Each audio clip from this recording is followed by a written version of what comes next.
Okay, I'm back with my son here, and we're talking about alcoholism, alcohol use disorder. And if you follow me, my wife and I were married for 25 years, and my wife passed away from alcohol-related injuries, and about 4.5 years ago. And today I have my son. We really want to talk about really the last time he saw his mother, which would have been Christmas of 2019, because she passed away in February of 2020. So and you had just come back from college. Yeah, I was on Christmas break. I remember I came back, and it was just kind of weird to be back around it after having been away from it in school for a while. I remember I was only there for a couple days, and I think I went to my girlfriend, who was in Texas at the time. Right. Yeah, remember you came back for like 5 days, and we had Christmas. And I think you flew out on the 26th. Yeah.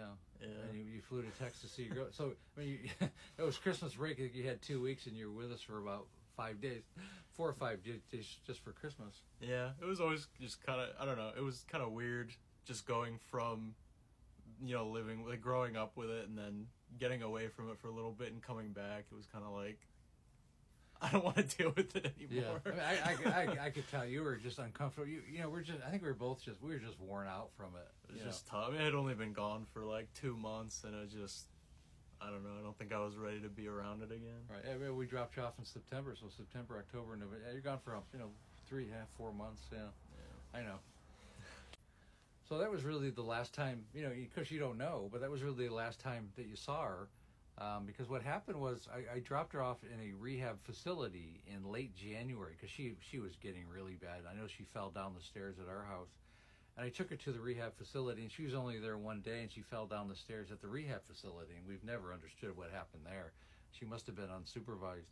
And they took her to UCLA, which was only a couple miles from the rehab facility, and I didn't really understand what was going on because people weren't telling me. And you were in college. Yeah. So, I mean, I didn't even go see her.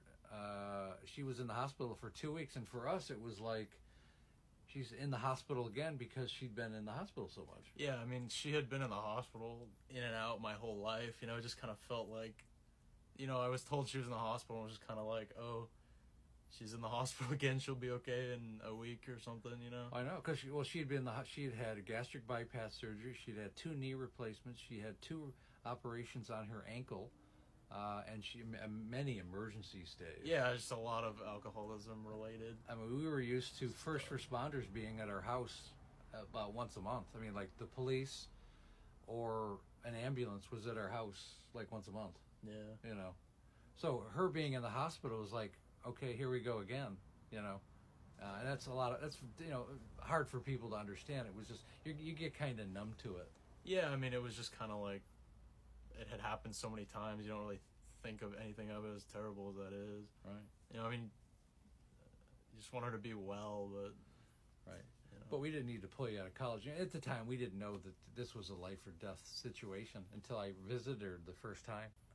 So what really happened was I didn't really understand what was going on until about 2 weeks she was in the hospital, and the doctor called up, and I guess her heart had stopped in the middle of the night, and I thought she was actually back at the rehab facility. I didn't know she was still in the hospital. A lot of people don't realize I wasn't really a part of it at this point. So I decided to go, and the reason why Griffin didn't come down is because he was in college, and then when I went to visit her with my brother who flew out from Vermont, she was in a coma, and she was in a very, very bad state. And I didn't really want him to see her in that state.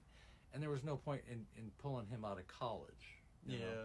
I mean, growing up, I had seen her in the hospital, and, it's never something you want to see. Yeah. I mean, she wasn't conscious. Well, that one time she was in the emergency room. You remember that? Yeah. I mean, there's just sometimes, it's just, he didn't want to see it. And I can't blame him. I didn't really want him to see it. It was pretty sad near the end. But she was basically in a coma in wicked pain. She couldn't communicate. I never talked to her again the last month myself. So there was no point pulling, Griffin 500 miles out of school to see his, to sit by his mother's. And that was the choice that we made. And, at the time you have to realize we didn't know this was going to be the end for her. Yeah, I mean, we had no idea until it happened. We really had no idea. I mean, it was sudden. Right.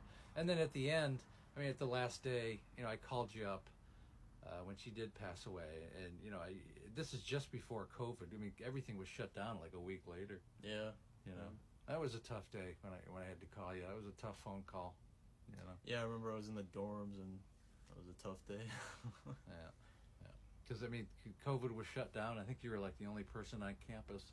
Yeah, it was right before that. So yeah, not long after, it was like a ghost town. Right.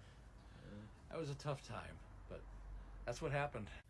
So we just wanted to, kind of explore the experience that that Griffin had. And it was a difficult time. But again, if you want to join the Facebook group, again, it's the link in the bio.